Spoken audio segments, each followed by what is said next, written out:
Welcome back for another video. Heading into the final stretch of the season, if you've still got your wildcard, it's a sensible week to consider using it. As highly requested, in this video we'll be running through a wildcard team, or in other words the best team to take into the final leg of the season. Whether you have your wildcard or not, there'll be lots of useful information in this one, and hopefully the team fares as well as the free hit video last week, which scored in the high 70s. If you enjoy the content, make sure you subscribe to the channel for more to come every week. No time to waste with a Tuesday deadline round the corner, so let's jump straight in. The goalkeeper is a contentious spot. We've got Ederson in goal for the home game against Arsenal. The frustration with Ederson is that on several occasions this season he's conceded in games where Man City have been comfortably on top. Nonetheless, they are best in the league for expected goals conceded this season, and they both have a double Gameweek 34 and a double Gameweek 37, so it's sensible to consider a route into the defence, and he's the reliable one for minutes.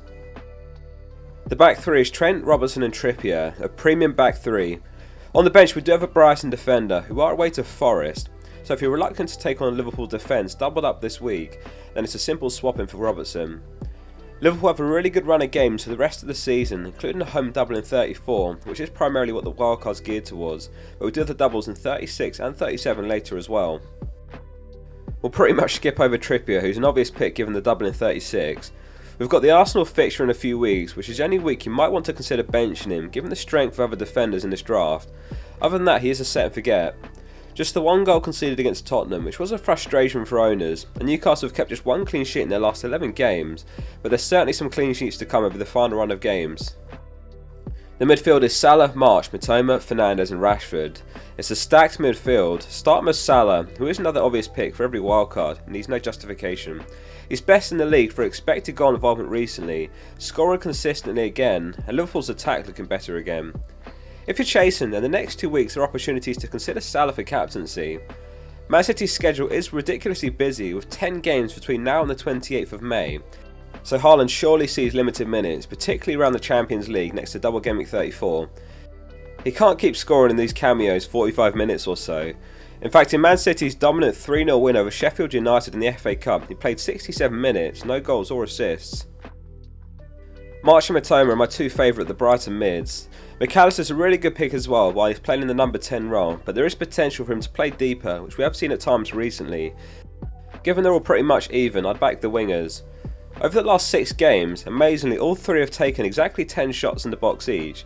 However, McAllister's created 7 chances, March has created 20, and Mitoma's created 12. Interestingly, Bruno came off with about 20 minutes to go in the FA Cup, and it couldn't have been tactical given how rare we see him off early. He was spotted with ice wrapped around his shin, and according to reports, when he was talking to Ten Hag after, he was pointing at it. Something to keep an eye on. It's incredibly rare for him to miss a game, and if it is his shin, then it's probably minor. And if he misses out against Spurs, you'd expect him back for 34, and the good news is that there is a couple of good options on the bench in this team if you need to play them. Rashford's back from his injury as well, and it's a double up for the run-in, which is logical. He has dipped a bit recently, even before his injury, but he is back. Man United have a straight run of games till the end of the season now, no other competition is to juggle before Gameweek 38. You do get the sense that given they were competing on all fronts, it had hindered them at times, as they had suffered injuries throughout the team. Ten Hag's done an incredible job, but given they're out of the Europa League now, that does do us a favour from an FPL perspective. The front two is Solanke and Haaland. So just on Solanke, he's a very handy enabler and he is their main outlet. Despite the blank against West Ham last game week, he was involved and he racked up 0.37 expected goal involvement. At his price he is benchable, and if you don't want to start him against Southampton, who to be fair are rock bottom of the league table, then you can start one of the bench players. There's not much to say on Haaland, but to reiterate the point earlier, Salah is the standout alternative captain if you are chasing rank or mini league. We saw in the Who to Buy video that he's actually on par in terms of projected points this game week.